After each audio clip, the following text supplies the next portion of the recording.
welcome back to the W Basketball Show. I'm your host, Lukas. This week I'm joined by Marco, who I'm inviting on as a co-host, which he has done before. Marco, how you going? I'm good, Lukas. How are you? Yeah, I'm well.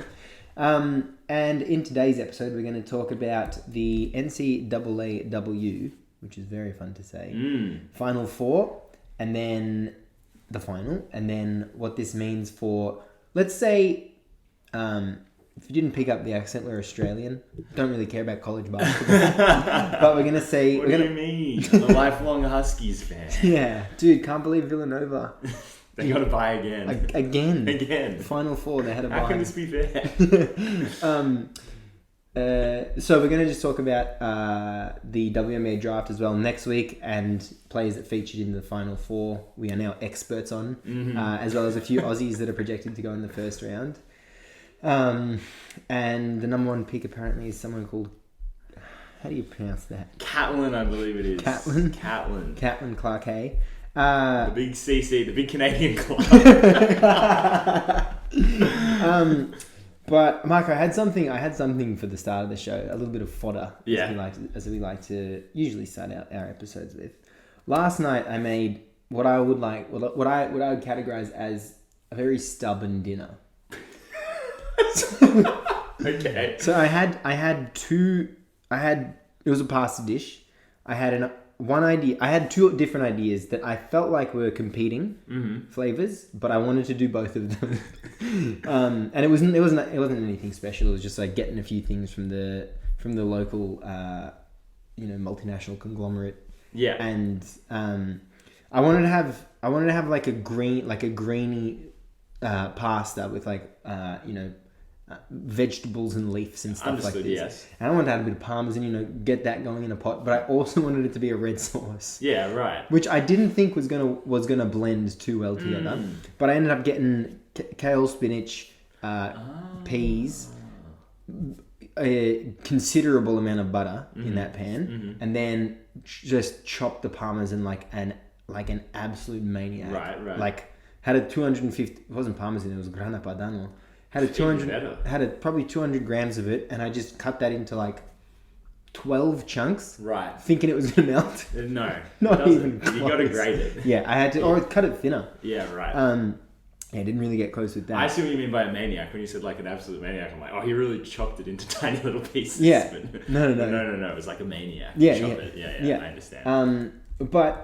It completely butchered the execution, but it ended up tasting pretty good. I think the whatever vegetables and then force it into a red sauce, like I feel like that's my just moved out of home pasta, I was Thanks, like, bro. I know how to no, but the way you're approaching it is in a much more culinary way than I was approaching it. Oh yeah, but it was like, how are you approaching it?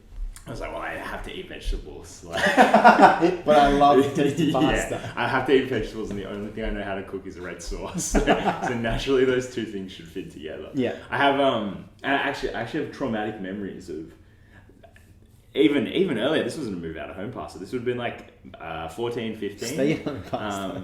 One of my high school friends cooking for us, before a night of underage drinking, let's call it. And he'd do that. He'd make like red sauce pasta again, because presumably it was the only thing he knew how to make. And he'd just put any vegetable in it, and he would just undercook the vegetables. It would have like, undercooked carrot like in a saucy thing. Yeah, don't need that. So bad. Yeah. And then he would put so much smoked paprika in it that it wouldn't taste like anything else. Oh, I feel like we've had this conversation actually. Well, this was that. Wow.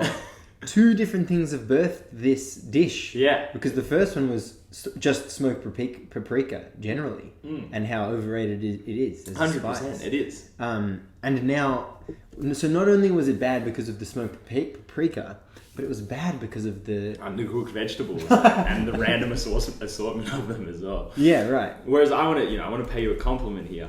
I feel like you went for at least a complimentary medley of vegetables, let's say. Kale, spinach, and peas. It's like you got a little green thing going. Yeah, great. And they always do go well together. They do. Major improvements to be made on the final product. But yeah, I had a remedial massage last night, so I was feeling loosey-goosey. I was actually about to get Crocs and Rooster, which we should talk about in a second. But then I was like, nah, let me make something. Let me make something and like make a big batch. And then next week I open up the freezer and I'm like, oh, I got 2 more lunches out of this. Yeah. Which is what I ended up getting as well. Beautiful. But speaking of Crocs and Rooster, or did you have something to say? I had one more thing to say. Go on, please. Excuse me, it wasn't that cough. Sometimes you just want 2 things and you should have them. You know? Yeah, I agree. I'm gonna like- have like what 10,000 more than 10,000 more meals in my life. They don't have to be culinarily married in this way, you know. Like, have you had red sauce and pesto together? Oh my god! So good. Really? Yeah. Have you done this? It's a famous, well, to me anyway, sauce making day. You know, us Italians, we like to get together. Yeah, Labor Day once a year. Labor Day once a year, and at the end, you know, you have your big meal, and it's just like someone just cooks a shitload of pasta, and then you have some of the sauce on it. Yeah.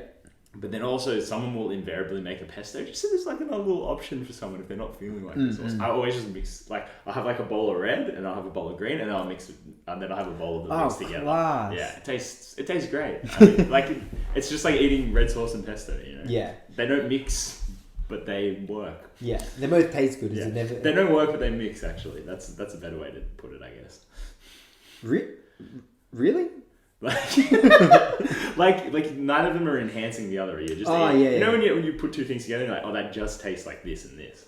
Yeah. Like when you put Nutella and peanut butter on vanilla ice cream. Is that right? That's a thing. Wow. It's called chocolate ice cream with peanut butter. The next piece of news. So, the NCAAW and my March Madness. April 8th. I can't believe it's over already. I know. 2020 ever end. I've been a fan for 2 days now. I can't get enough of this sport. What's your alright? Let's do a preliminary reading. What was your vibe takeaway from the Final Four and the final of the NCAAW? Was it a good watch? Oh, great watch. Yeah. What do you think? I thought it was a great watch. Yeah, amazing.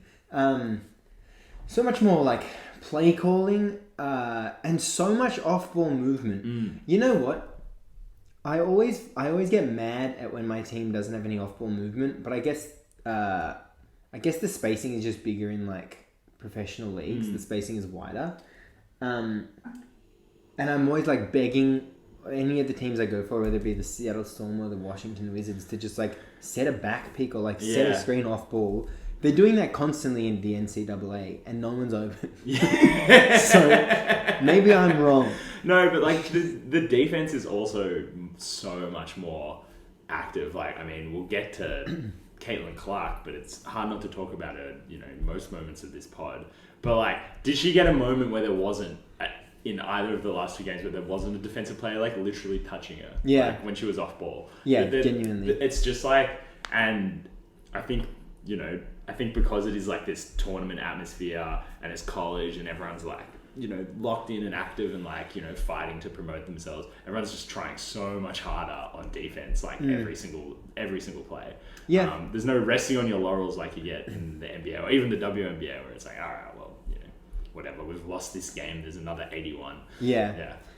And looking at the box score now, there's also no resting. I mean, Aaliyah Edwards played the least amount for the Connecticut Huskies in the semi-final, aka the Final Four. Yeah. And she played 33 out of the possible 40 minutes. Yeah. In that semi-final, which they played against the Iowa Hawkeyes, 3 of the players played all 40 minutes. However, did Nika Mule not leave the game because she got injured or something? I can't remember. I thought she did, but it does say she played 40 minutes. Yeah, no, so that would be impossible. Yeah, but I feel like I remember her going to the tunnel. Yeah, Either way, maybe it was another player. That could have been the case as well. But let's start with the Yukon Huskies against the Iowa Hawkeyes. Iowa Hawkeyes logo looks a lot like the West Coast Eagles. But the Hawkeyes made it to the final, which means they won this game, and they won this game 71-69.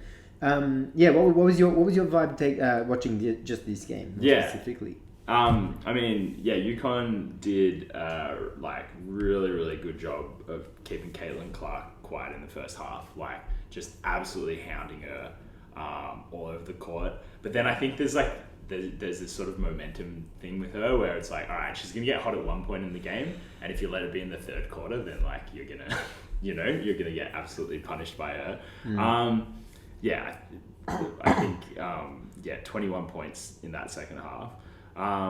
And then, just like the rest of the Iowa team did a really good job of,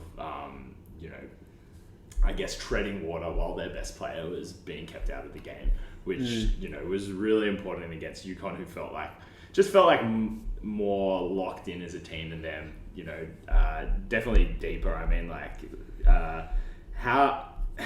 how little time and production did you see from the Iowa Hawkeyes bench over this run?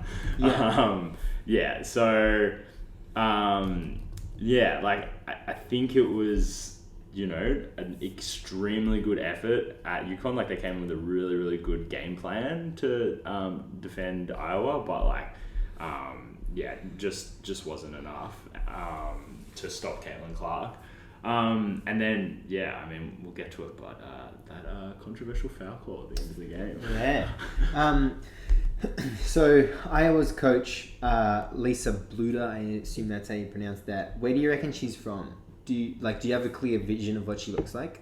Wait. Let me remind myself. Yeah. She's got to be from, she's either got to be from Germany or be a Southern belle. Okay. If you were to guess a state. No. Louisiana? Wisconsin. What?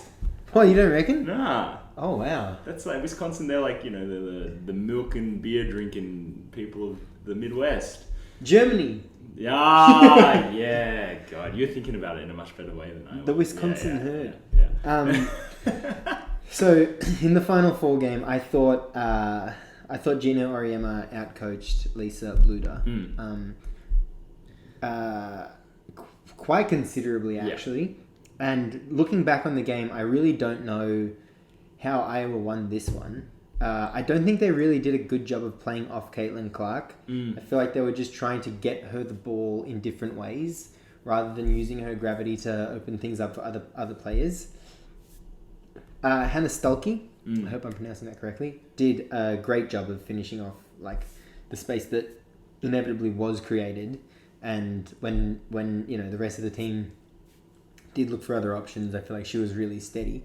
But I think, overall, I really thought UConn was going to win that game. It wasn't even like Caitlin Clark brilliance, I feel, that got Iowa over the line. It was just winning an ugly game, I think, more than anything else.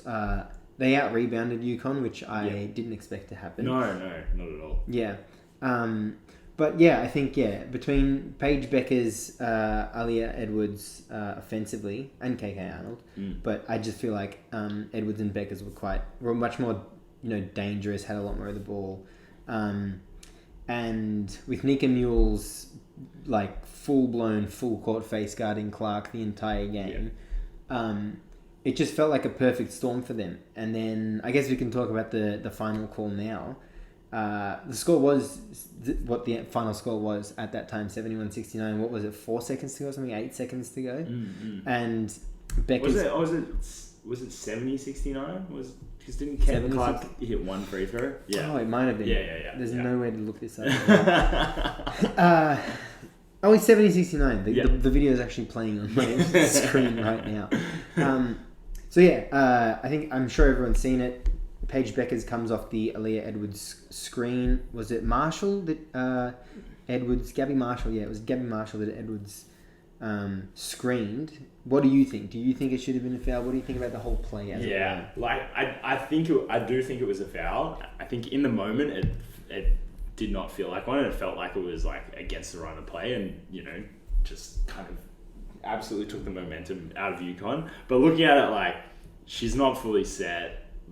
She kind of extends her arms, and it's enough to give it away. But I think it's really shitty for a game like that to go, to end to a moving screen. Yeah, to be decided by a whistle. Yeah.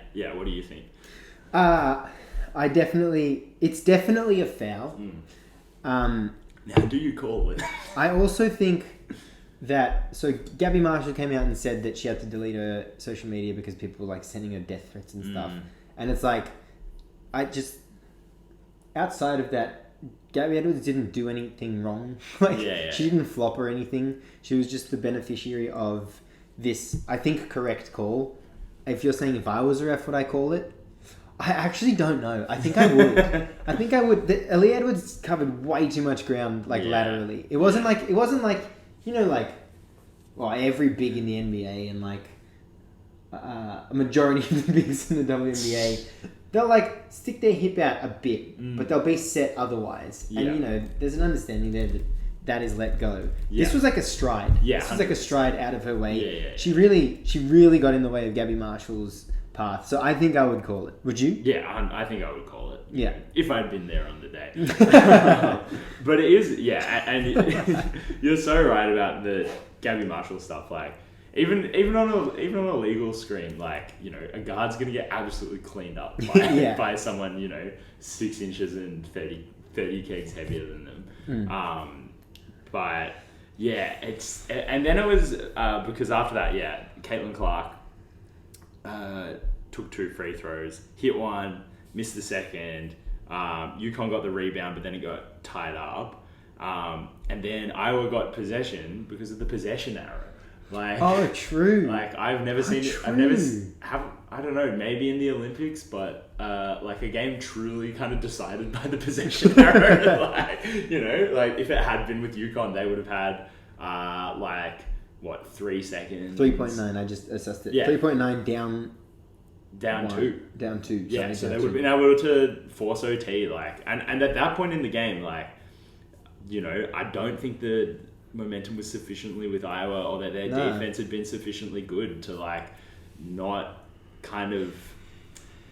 I mean, you can't guarantee anything, but it would have felt like a really good look for UConn, in that situation. Oh, man, that play Becca's was so open, and on account of the fact that it was a pretty illegal screen, but Becca's was so there was no help. It was even if Becca's was being trailed by Marshall.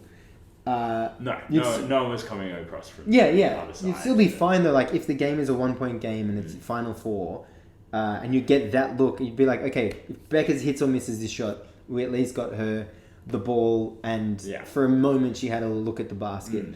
Because there was just no one else in sight, and I feel Oriema was doing that. Kind of every ATO was Becca's is going to have an open shot.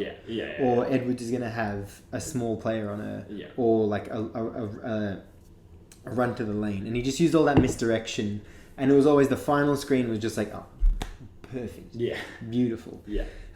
Before we move on to the next game of the Final Four, Paige Beckers is she's not leaving, as the great Leonardo DiCaprio said in Wolf of Wall Street. I'm not bloody leaving.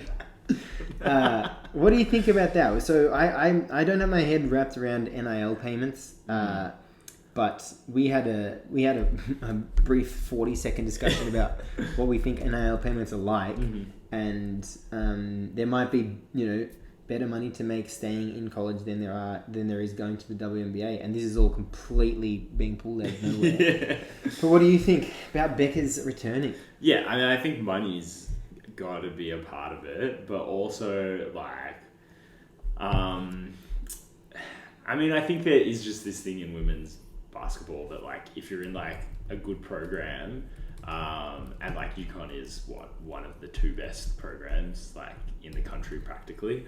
And you have a lot of good players who are coming back, and you're you're well set to make another deep March Madness run next season. Why wouldn't you just come back for one more season? You're not sacrificing any money. You're not really sacrificing your development, because you're not going to develop. I don't know which argument you want to make, but if you're going to develop faster in the WNBA, it's not going to be that much that getting a NCAA championship under your belt isn't going to be worth it. And then I think there is, and I want to talk about this later in the podcast, I think from my very, very brief foray with women's college basketball, there is this UConn mystique, Yeah. Like so many good players have come out of this program, and they all kind of you know, they're all friendly with each other throughout their entire careers, and I don't know, it's a bit of a club or something. So like, I think if you are Paige Beckers and you feel like you can come back and have another go at the championship game, like, why wouldn't you come back? Yeah. Especially when, have you got an NIL valuation up there? No, I've got WNBA rookie salary, which is $76K for picks 1 through 4, which was where Becker's was projected. For sure. The only thing I know is that US colleges are super expensive. Yeah. So, like, what would a year be?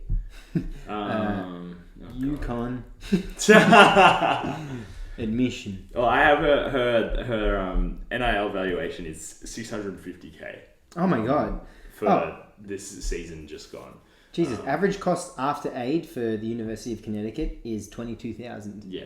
So she is, I guess she's given up $50K there, but what was the NIL? $600K. Yeah. And it'll probably be more next season because she'll be an even bigger fish with, you know, the two of the players above her are Angel Reese and Caitlin Clark, who are going to the WNBA draft and won't be eating up all that money. Yeah. I had another thing I was going to say, but I completely forgot it. That's the Crocs and Rooster. The Crocs and Rooster. No, I completely lost what I was going to say. So, let's move over to the Carolina Classic. The Carolina Classic. The NC State Wolfpack, not to be mistaken with UNC. Oh, I think what I was going to say was, it might be refreshing for like a college basketball nerd to hear this and be like, just enjoy how little we know. Like, we can talk about the basketball stuff, but other than that, it's a lot of hoo-ha.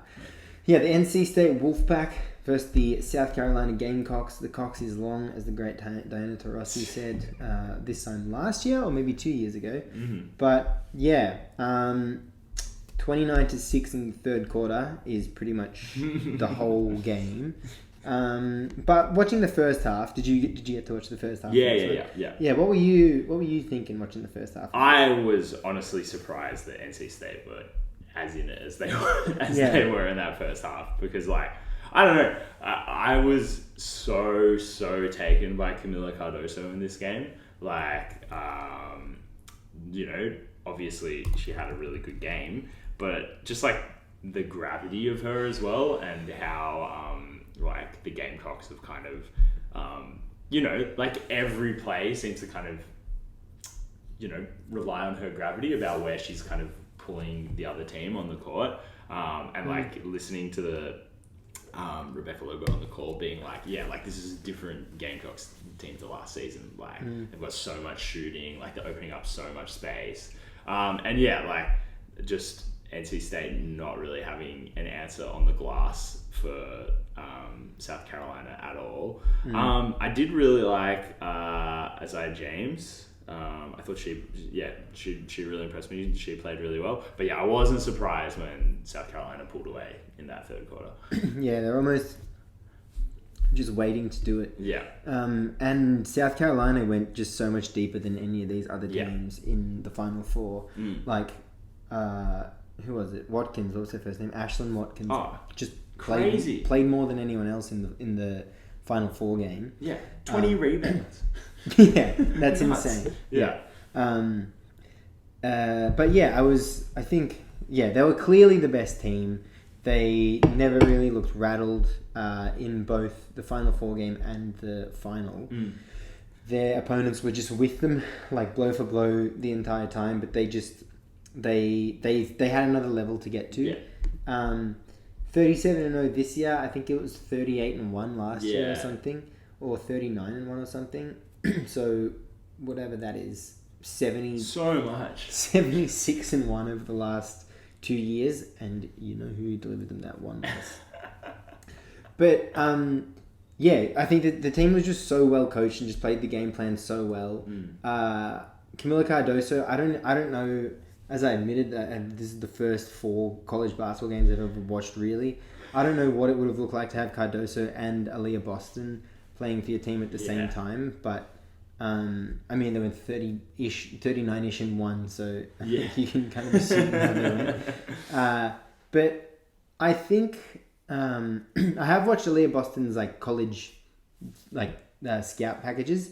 I think there is a noticeable difference between Boston and Cardoso in terms of, I think, movement more than anything else.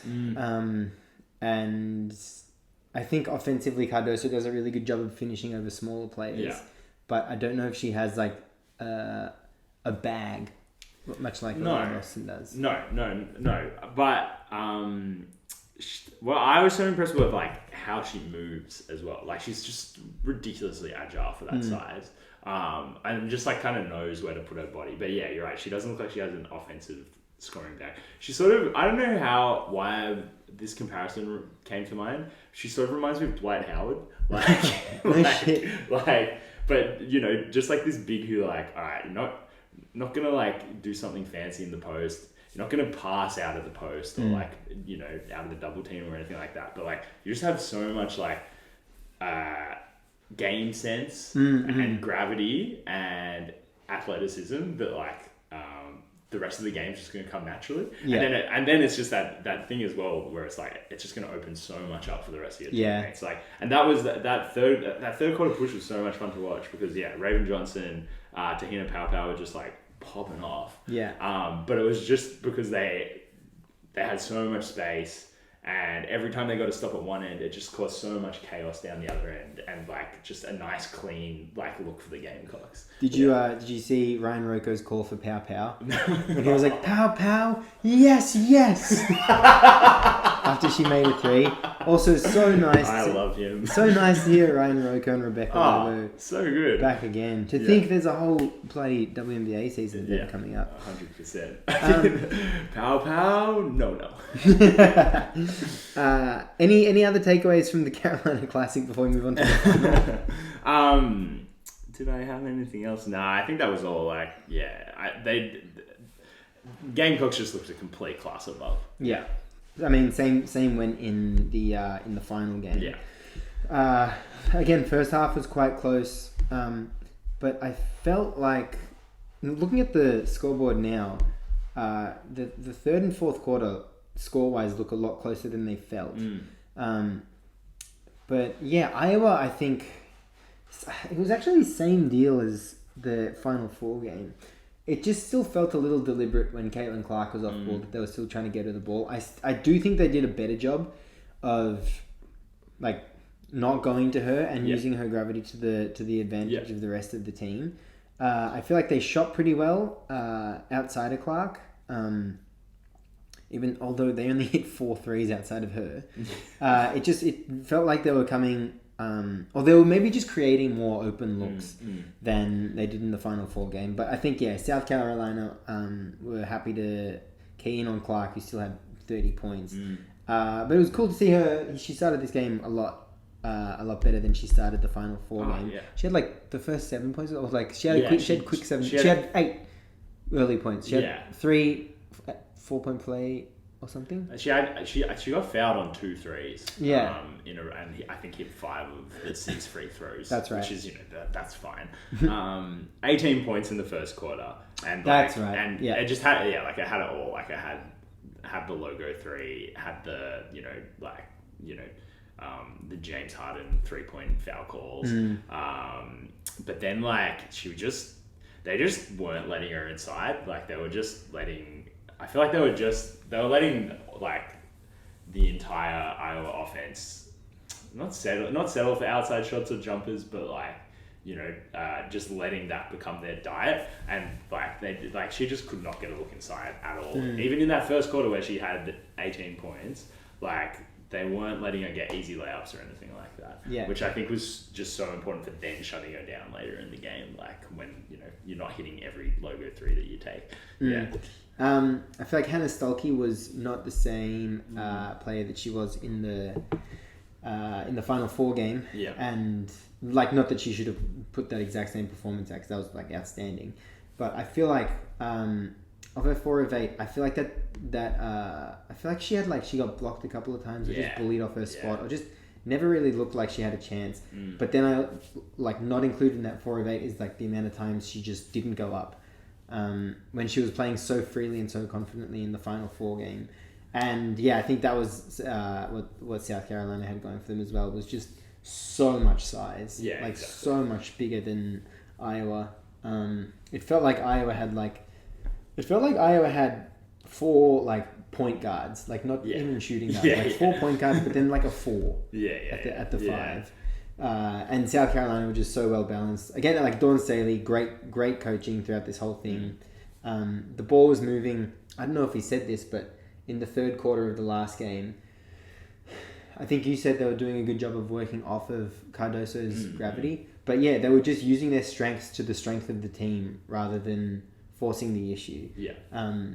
And I think being so deep, having such good coaching, having all the good stuff going their way, I think that all came to the fore in probably all season, but in my experience, the Final Four. Yeah. And Cardoso was like, I think even like another level better defensively in this, in the final than in the game before. Like 17 rebounds, 3 blocks, but also like you said, just like Stolke, like not looking at the rim when she was near it. Altering so many other shots as well. And yeah, like again, like I thought Iowa were a very undersized rebounding team going into these like last few games, and 51 to 29 rebounds in this game. An absolutely huge differential. And then final thing, we spoke about depth.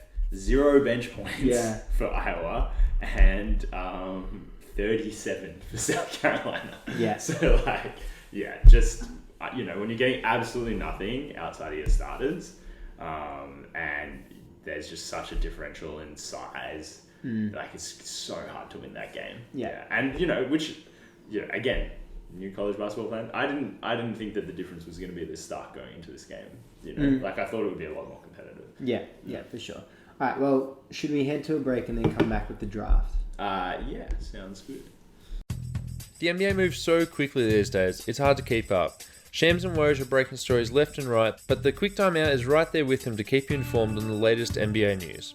Stop in and let us break it down as it happens. Find the Quick Time Out on the Deep 2 Podcast Network. And we're back. I still haven't yawned. That's what we took the break for. Peek behind the kimono, breaking the fourth wall. But I had to stand up and yawn, didn't get it out. So if you hear me yawn in the second half of the episode, it's exactly what you're hearing. Me and Alex went to a movie last night called Perfect Days, which is about, you would hate this movie. You already don't like movies, like as a general rule. It's about this Japanese toilet cleaner, and it's like it's like a slow cinema film. So a lot of the movies, him just like methodically cleaning all of these toilets. Alex just started yawning like 10 minutes into it, and she did like a full audible yawn, like in this like very, very quiet cinema with no sound playing on the movie. It was so funny. This is in Cinema Nova? This is in Cinema Nova, yeah. Oh man, it's the hottest cinema I've ever been in as well. Really? Fully sweating. The aircon was just not working. I've been coming around on movies lately. Yeah. I feel like I could do this one. Okay. I think I could enjoy it. You know what? I'm sorry to have judged you so quickly. Did you judge me because I didn't like The Lighthouse? No. Did you not? You didn't like The Lighthouse? Yeah, it was a bit much, It was a lot. It was just like, all right. It doesn't... Why does every scene have to be a masterpiece, Just chill. You have Cedric Diggory and Green Goblin's dad. Like, have fun at one point. Like, chill out. let him have one. I thought it was a pretty fun movie though. I think it was good, but it was just like, take your foot off the gas. Well, you like this movie really. It has no gas. You'd say it's no gas, all brakes. Oh, beautiful. Well, then I'll definitely. I'll add it to my list, which I haven't really gotten into. Yeah. Marco, you had a few. Oh, well. Would you classify this as a little bit of a Marco's mailbag? Yeah, I suppose so. Yeah. Nah, I think I did mention this to you off air, but before we want to get into the draft, I want to talk about. I guess it's mostly been a sort of social media storm about the current WNBA players or WNBA legends kind of being like, oh, well, Caitlin's not all that, like that. LeBron James's esteemed Cleveland Cavaliers teammates in his rookie season, being like, "What the fuck? Why should we let this guy have the ball all the time?" Was that Ricky Davis or Darius Miles or something? Yeah. Or oh no, who was it? Me and Ollie were talking about the other day. You'll know better than I will. But so Diana Taurasi, UConn legend. Let's open with that and put that into context.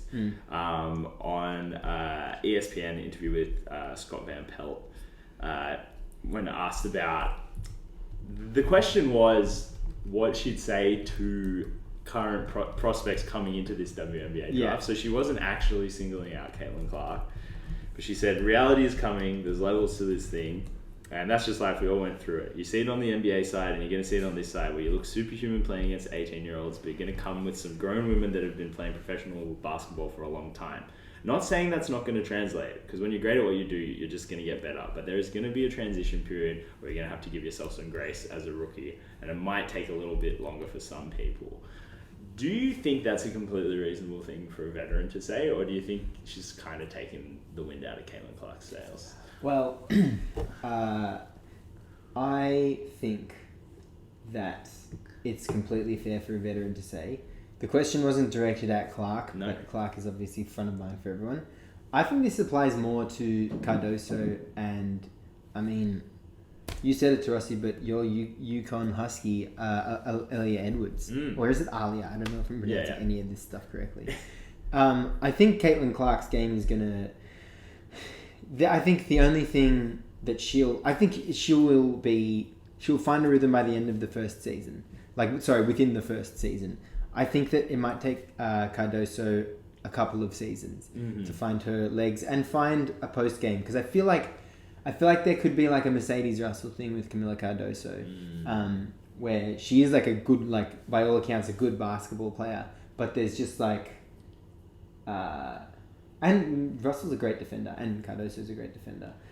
But like, I just can't think of a single time where Mercedes Russell's like taken advantage of bad positioning by her opponent. I mean, she can, mash over a smaller player, which I'm sure Cardoso will do. But I just don't see Cardoso getting like deep position against someone that she has maybe a 2-inch height advantage on. So I think that it's fair to say that there will be like a transition period, because I think the question was also like, what about these kids coming into the WNBA to take it by storm? And Taurasi still plays. She's like, no way, this has been my league for 20 years, and you think I'm gonna like bend for these people? Well, also it's knowing Diana Taurasi is like such a competitor, and you don't really see it in the regular season, but as soon as the playoffs start and the mercury there, she just goes crazy. So I think there's a few things playing. I think there's a few things going on at once, but no, I would say if this was directed at anyone, it wouldn't. It might have, from Taurasi's perspective, been directed at Clark, but I don't think the criticism by itself applies to Caitlin Clark. Yeah, no, I totally agree. I think it's a bit of a painting the target on the barnyard door, if you will. And yeah, like Diana Taurasi won 3 championships with UConn 20 years ago. So like, I think even if she did want to be like, just like hold your horses a bit, I've been in your position. Like, obviously the WNBA is different now. Obviously Caitlin Clark is like a different prospect to even college Diana Taurasi. I'm confident in saying that. I think she is in the position to be like, hold on, like I've been where you were, and it wasn't easy. And that was when probably when the difference in viewership and investment in college between women's college basketball and women's professional basketball was even bigger. Like, can't imagine what the support you got at the WNBA was like in 2004. You know, like I'm sure it was pretty bad. Did you have another question before we moved on to the draft? I just wanted to add the tidbit that at some point in UConn's March Madness run, in a game cast with Sue Bird, when Sue asked her, who would you take, Caitlin Clark or Paige Beckers? Like, who would you take first? She's like, I'm taking Paige. Next question.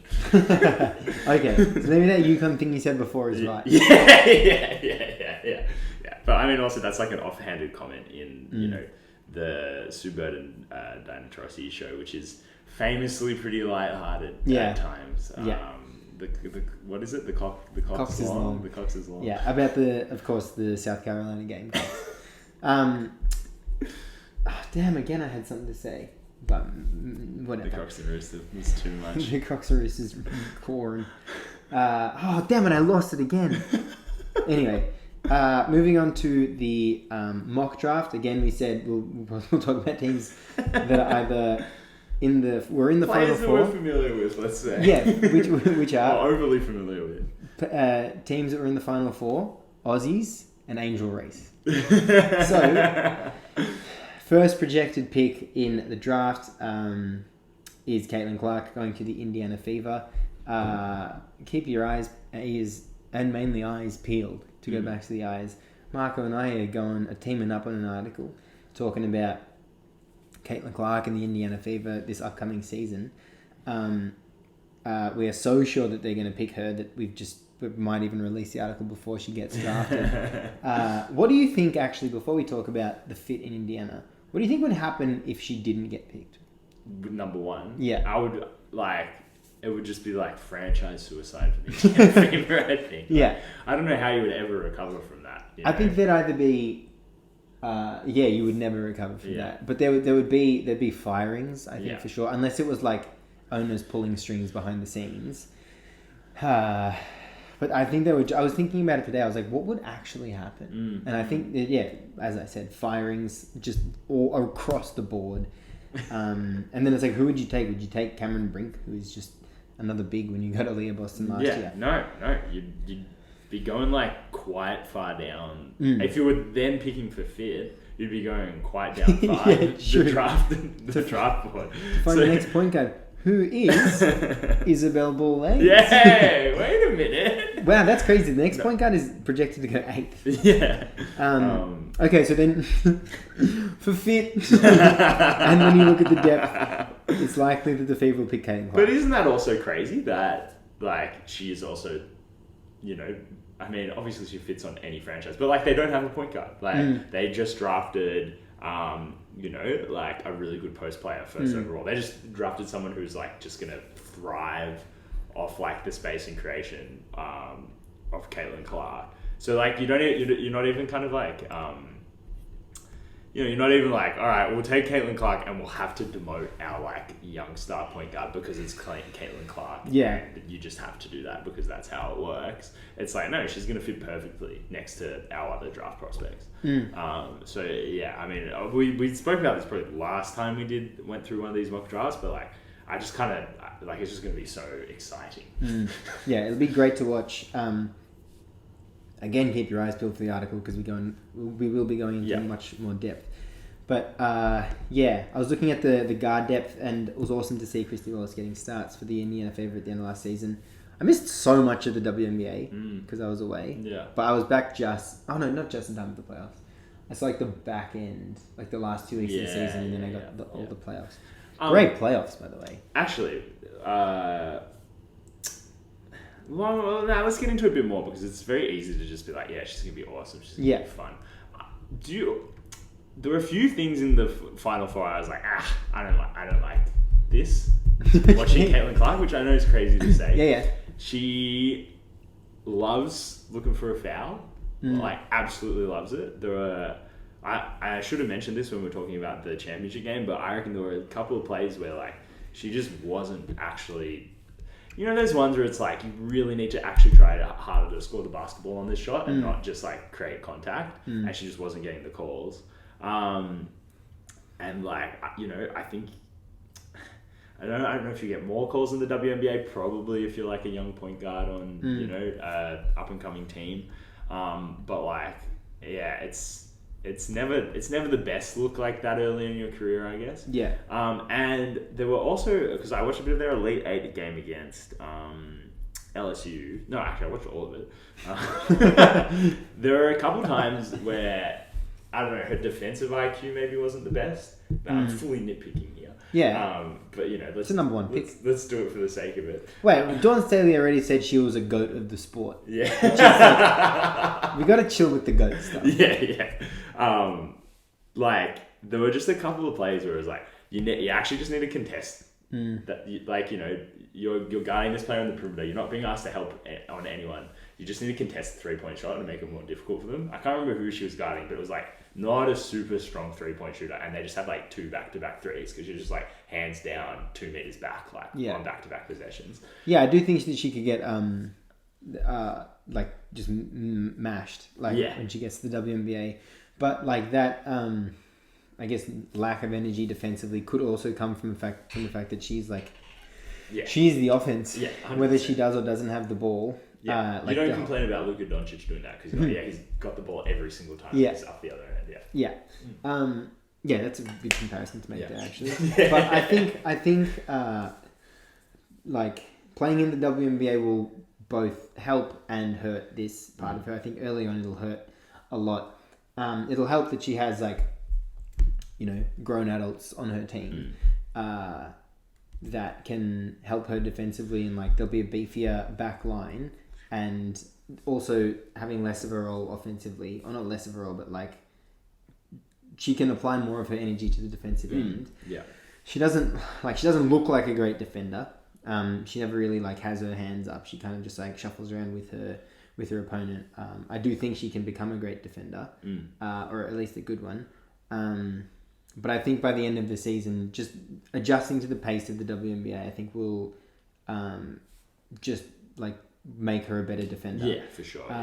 So, but I think your criticisms are fair. Yeah, and then also there's maybe the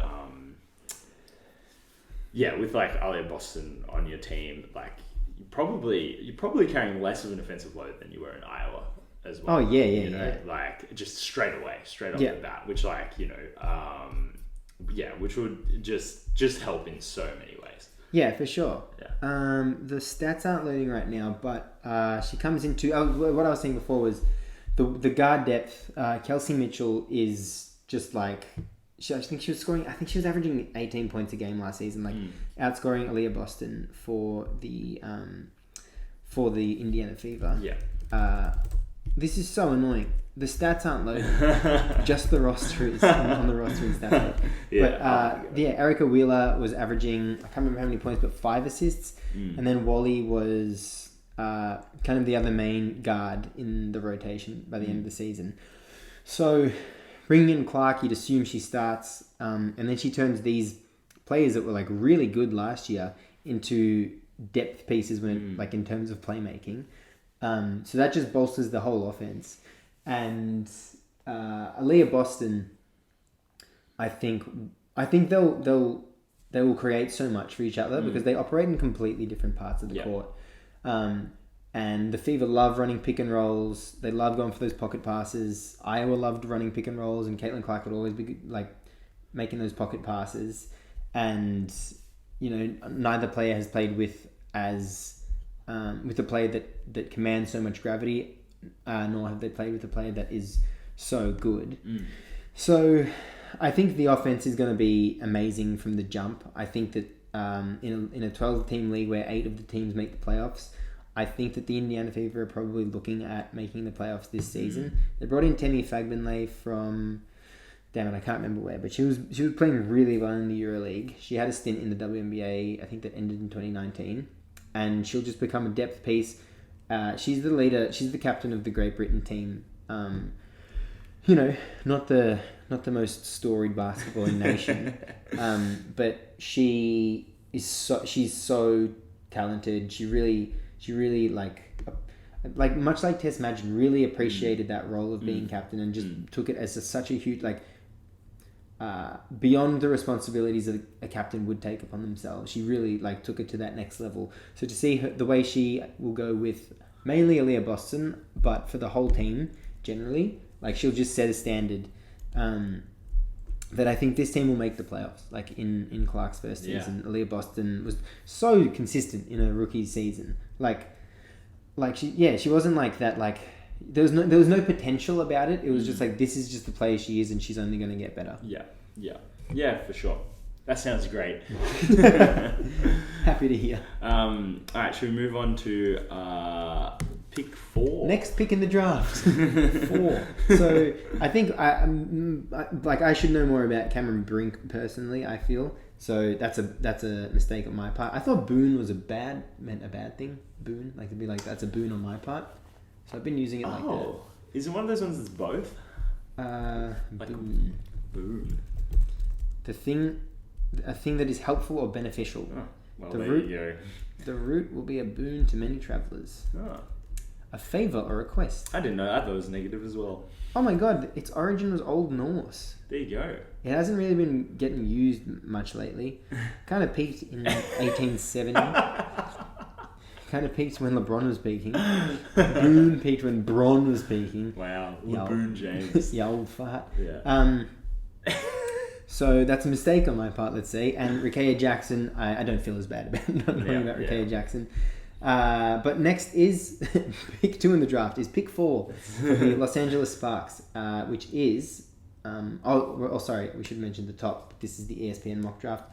Camila Cardoso, who we have talked about a little bit in this pod, but Marco, Camila Cardoso to the Sparks. What energizes you about that? Yeah, I think you said some good things before, but I was really, really like impressed by her in those 2 games. Just like I love any combination of size and agility like that. You know, I mean, as it says here in this draft write-up, but that is what I had written down. Like just being able to move your feet, keep up offensively and defensively like that. When you're at that size, I think there will be like a kind of classic big as in position drop off from college to professional leagues, where it's like, all right, well, you'd need, number one, like Diana Taurasi was saying, like you're not going to be banging in the post against other 21-year-olds anymore. Like you are going to be going up against full-grown women who have won multiple MVPs, and like the center position in the WNBA is just like so stacked. It's going to be a welcome to the league moment pretty much every night, and like a lot of her offensive game will have to develop. Like she'll have to develop some sort of a post game, but like what if you said like floor is like role playing starting center for Camila Cardoso? I think you'd be pretty happy with that anyway. And I think her ceiling's a lot higher than that. Took a long time to get the Sparks roster up. I got their roster up on Yahoo Sports. I feel like this is including training camp players as well. But I didn't realize they got Virag Kish from Hungary. Well, sorry. It says experience and it says all of the amount of years that players have played in the WNBA, but for Virag Kish it just says 2024. So it says Dearica Hamby 10 years, Virag Kish 2024 years. It's been there since the dawn of time. Since before the word boom.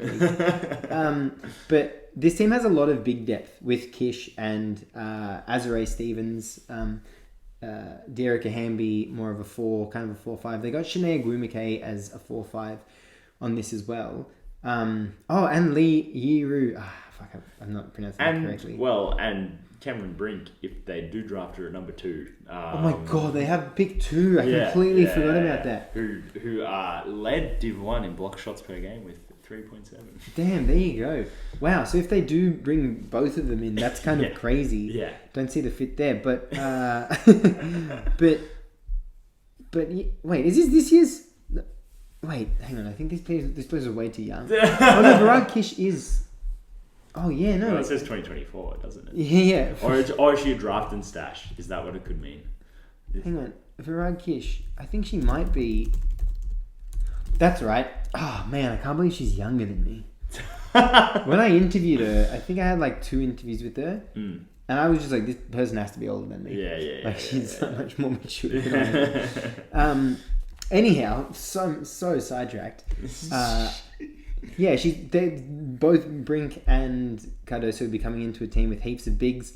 Whether that helps them or doesn't, or hinders them, I actually think that would help them both quite a lot. I don't know enough about Brink, as we've said, but I think Cardoso needs a year or 2 learning behind these players. And like Azurá Stevens has it all. Virag Kish has a great offensive game. Lee Yiru is feel like from what I know of her, she has like a good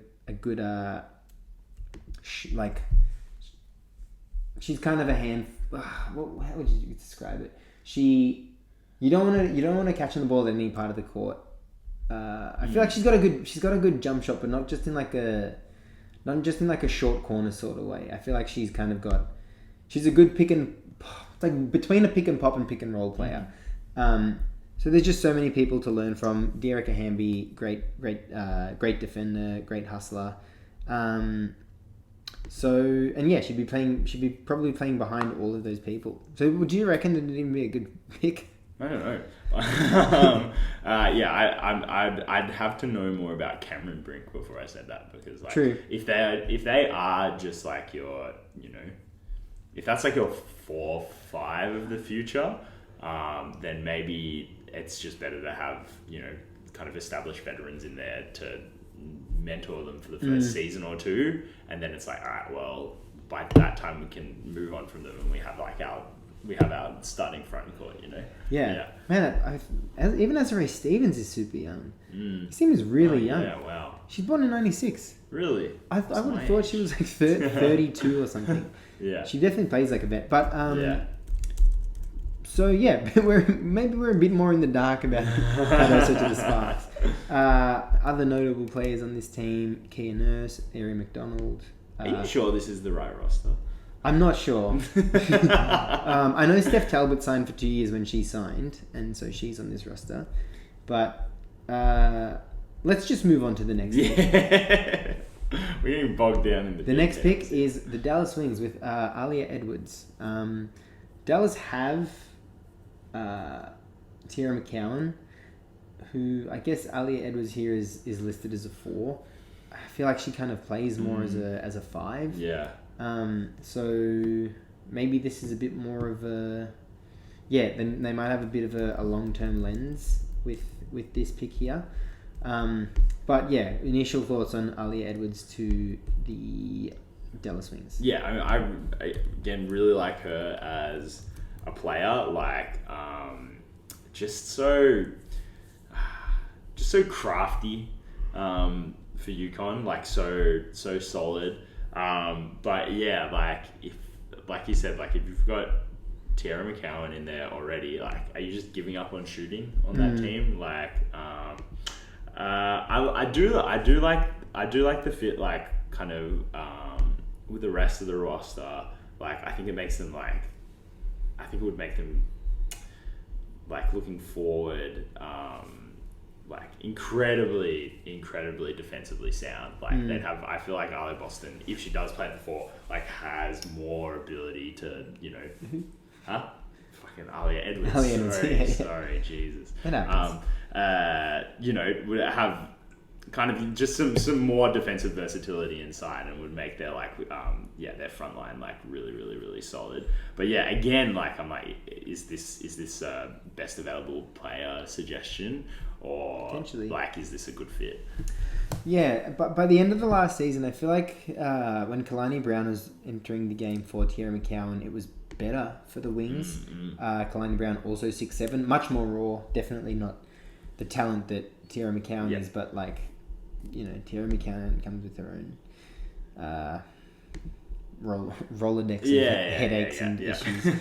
And even Natasha Howard, who, again, we don't know if these rosters are up to date, but Natasha Howard, you give up a lot of size there, but maybe you could play her and Alia Edwards side by side. I feel like that'd be really good. Arike Gumbawale should be an interesting offensive partner with Alia Edwards, and Satu Sabli will, she might be she could be an MVP finalist this year if she keeps on the projection she was last year, especially given how much opportunity she'll have to play make and score with the Wings.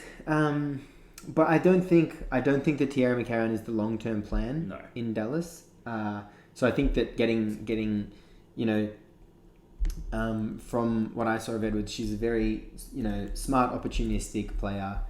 Didn't make mistakes, and I think that maybe she will be that, like a role player. And I think that this offense I don't know about the defensive side, but I think this offense, I think she would complement this offense very well. Yeah. And I think that might be her role in the WNBA offensively. Yeah.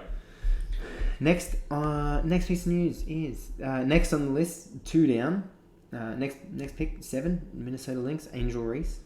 I feel like you can take the reins in the Angel Reese because I haven't seen her much. I've seen her like rip down boards, and they have her listed as a power forward, but I feel like she was playing center for LSU. Yeah.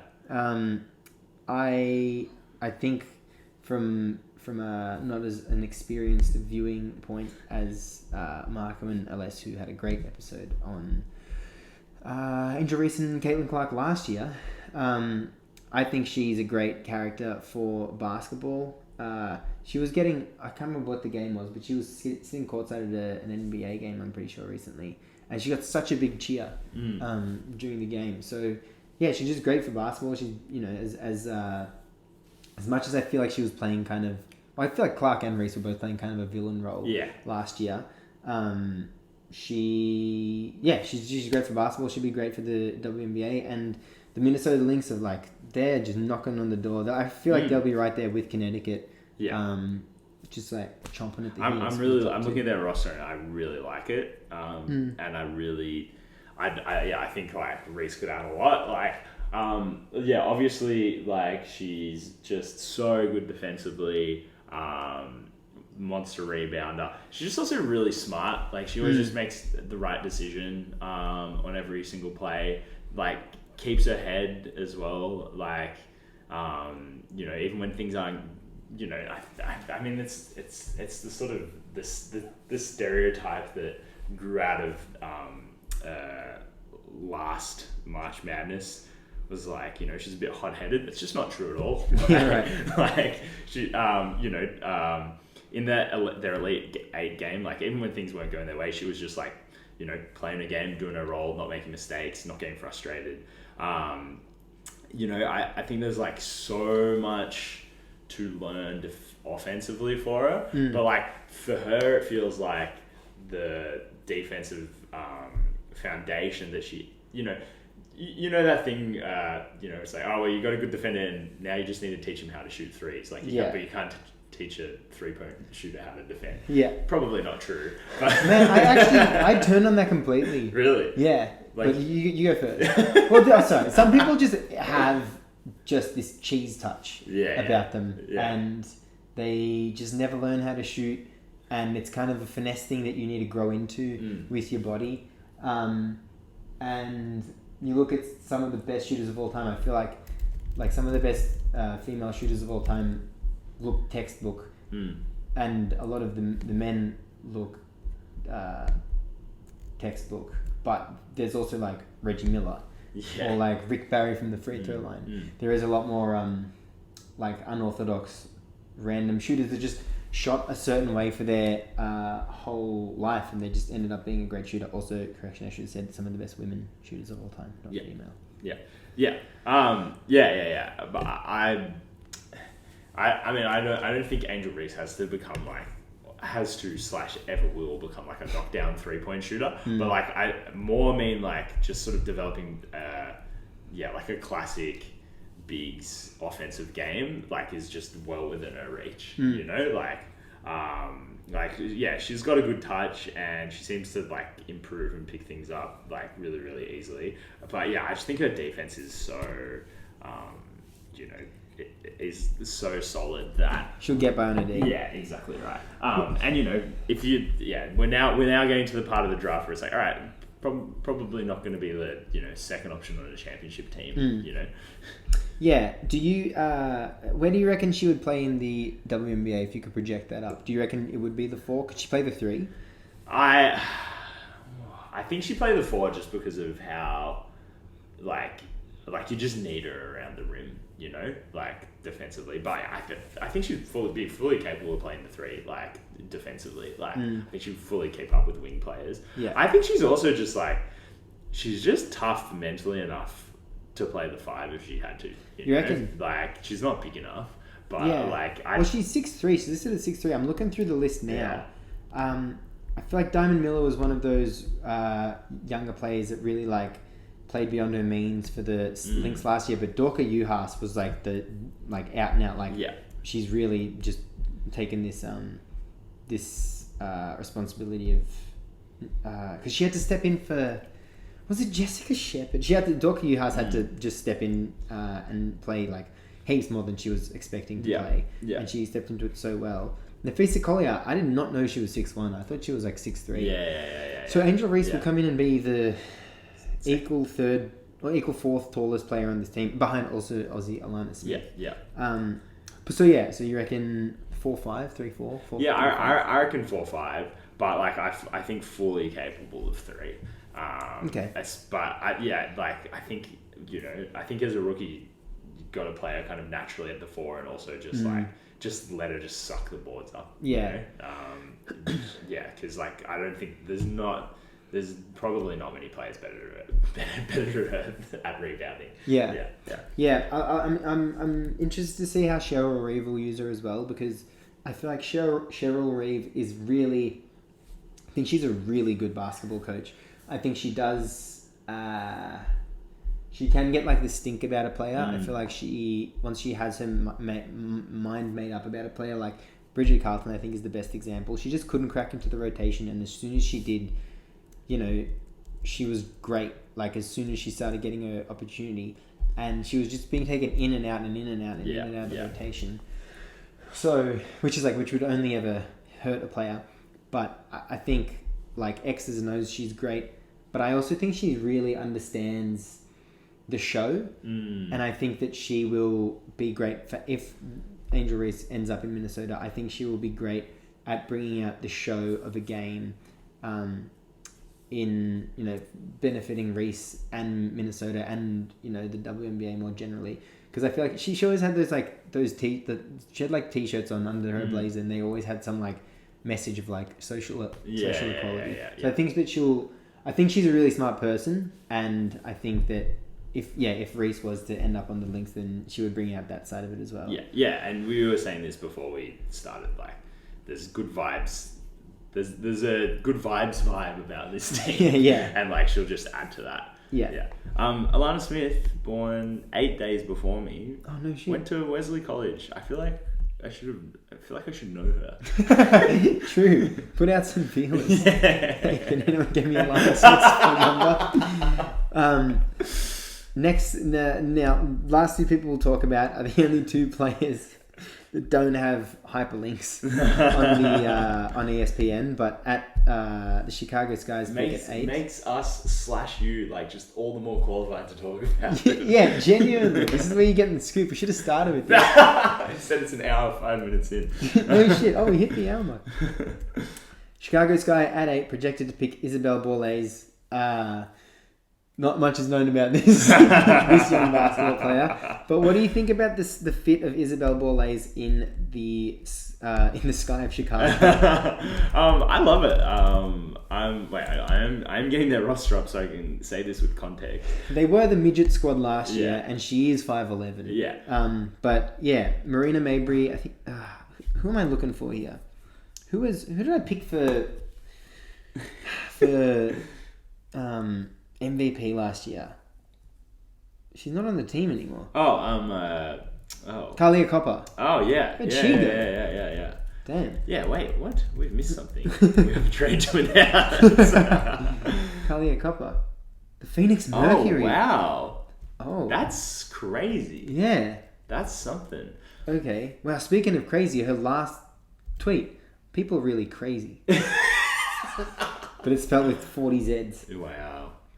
Anyway, so the Sky without Kalia Copper. Well, I think like, would you say the Sky might be taking a step back this season? Yeah. And then I think like, if Isabel Borlase projects to be the player that I think / hope she can be, like you might have your point guard for the next 15 years here, because she again we're talking about a bloody 19-year-old. But like she does, I think, have the skill set and the game, to just be one of those like good on both sides of the ball point guards who's just there forever. You Yeah. know? Like, a solid scorer, a solid shooter. Like a Kirk Heinrich. Yeah, Kirk Heinrich. The white Kirk Heinrich. Well, I don't know, a Courtney Vandersloot. But yeah, like I just think that to get a player like that at 8 when you're thinking of taking a step backwards and then just like being able to give her heaps and heaps of game time and heaps of room to develop, that feels really exciting for me. Now, is that Chicago's plan? I'm not sure. But they're probably not as high on Isabel Boulez as I am. So you said Courtney Vandersloot. She's a 5-time All-Star. Yeah. I purposely picked Kirk Heinrich because he wasn't. So are you saying that you think Isabel Boulez could be an All-Star? I think so. You reckon? Yeah. Damn. Bro, she's really good. She's like electric as well. Yeah. Like she's one of those players you watch, you're like, oh, there's so much more there. Yeah. Like is in her right now. And yeah, and she hasn't played college. She's played 1 professional season in the WNBA. But like you just see this like potential just bursting out of her. And like even it's like quarter to quarter, you should just like get incrementally better as well. Yeah. That's actually so true. So yeah, I mean, look, I'm going high on Isabel Boulez here because you got to go high somewhere. But yeah, sure, I could see her being a 3-time All-Star. I feel like this roster as well, other than Marina Mabry, I feel like they are looking for creation and buckets. Definitely. And that's what she does. Like, Diamond DeShields, I feel like you want her coming off the bench. But also this team is, as you said, taking a step back. Yeah. So hopefully Boulez can like come in and this is also treating the mock draft like it's gospel. Yeah. But she can come in and just like get her shots up. And if she were to be drafted by the Sky, they got Brianna Turner, who was her teammate in Adelaide last season. Yeah. So that'd be good. That'd be an interesting dynamic connection. to see. Before when you said electric, I was trying to make the connection. What were we going to say? I was going to just say light from the lightning to the sky or something like that. Oh my god! I don't. Oh, very good. Next pick, the Seattle Storm. Okay. The last thing, Teresa Weatherspoon, new coach of the Chicago Sky, former assistant coach of the New Orleans Pelicans. That's right. I was wondering. I was like, what's the deal with Teresa? And also, I want to say a Hall of Fame point guard. So yeah, that might be a good place for Isabel Boulez to apply her trade. Oh, true. Yeah, very good point. Yeah. Was she assistant coaching simultaneously? Was she? No. I thought she was assistant coaching the Pelicans and a WNBA team at the same time. But it doesn't. Was that Swin Cash? We had some good women assistant coaches. Before hiring women was cool. At the Pelicans. Yeah. No, I'm probably so wrong. Yeah, that's all right. Saying she had simultaneous assistant coaching jobs in 2 professional basketball leagues. I feel like we might have heard about that. That's just crazy. That's crazy. Joe Biden's been putting in... he's been the shooting coach for the Brooklyn Nets this season or something like that. I don't mind him. Why not Washington? That would make more sense, wouldn't it? Yeah. Delaware. Minnesota. Last person we'll talk about in the first round is pick 12. For the Atlanta Dream, Nadia Opoch, still trying to figure out how to pronounce her first name. I feel like I say it differently every single time, but Poch projected to go to the Atlanta Dream at 12, who have Ryan Howard and Shane Parker. What's her name? Shane Parker? No. Wait. Shane Parker. Maybe I'm pronouncing her first name incorrectly. Cheyenne Parker. Cheyenne Parker. It's definitely Cheyenne. Yeah. Sorry. Yeah. All-Star last season. I hate to say it, but I did predict that. But yeah, I feel like Poch would come in and be... she'd be a depth piece in her first year, but she could come in and be a wing for the Dream. How do you feel like Poch would fit in Atlanta? I'm not really sure about the fit here. I think because especially this season, what we saw of Poch was like a bit more, I guess, hot and cold and a bit rawer, if you will. But yeah, but like I do really like how the Dream have kind of, you know, I feel like they're building very, very quickly. You know, a very solid team. Yeah. So yeah, I feel like it would be a good environment for it. Can't say too much about the fit personally. Yeah. Ariel Powers, I don't know if she was there last season or if she just arrived this year, but I feel like she will benefit from a team that's, I feel like, looking for points outside of Ryan Howard. They also have Jordan Kennedy, shout out. But I feel like Poch can be a connective piece on this team, much like she is with Southside. Find gaps. Pretty much the role she plays with Southside. Like, I feel like she'd be bringing her role, not only her talent, to the Atlanta Dream. I feel like she could get better as a 3-point shooter for sure. Not that she's a bad 3-point shooter, but she could definitely bring more consistency to it. But I think overall the fit here would be beneficial to her, because I feel like there are, even though we have said they don't have the deepest like scoring, like the deepest, the most amount of depth in their scoring, they do have really solid scorers in their starting lineup, and coming in as a role player, you can complement those players while you develop the rest of your game. I totally agree. I think that's what I was getting at. Like, it'll be a good place for it to develop. Don't know the impact she'll have on the court from like the get go. Yeah. All right. Well, should we full stop it right there? Should we put a cap on this? I feel like this is the longest episode of the W we've ever had. I think it's 75 minutes currently. I was gonna guess an hour 15. Really? So it would have been. You would have been right. How far off would I have been? All right. Well, that's definitely enough. That's definitely enough out of us. Marco, do you have anything else to add? At the end so of when's the WNBA draft? When? Oh, great. 15th of April. I think that's Yank time. Though. And where can I watch it? 2024. Did you want? Let's see. Oh, it's presented by State Farm, airing on ESPN at 7:30 p.m. Eastern time. That's great. So that'll be about 11:30 or 10:30. Yeah, that's good. I reckon you're pretty on the money there. But it might be 9:30 now that we've had daylight savings. It might be. It might be. It would be a very watchable time if you have an ESPN affiliate. So, and if you can watch it at work. So flick it on. Also, WNBA draft tickets are sold out. Do you reckon it'd be fun to go to a draft? Yes. Yeah. For us, for sure. Yeah. But true. For the average person, maybe. I don't know. I feel like it'd be a lot of sitting around. Oh, yeah. It'd be mainly sitting around. It's like 5 minutes between picks. Yeah. But I would just be like looking at I'd just be constantly looking at what's not going on. Like looking at like executives and players and coaches and like, hey, they pick their nose. Or... It would be cool to see everyone in the same room. Yeah, exactly. Hey, that's that guy. Yeah. Hey, that's that one person. All right. See you guys in the next one. Ciao.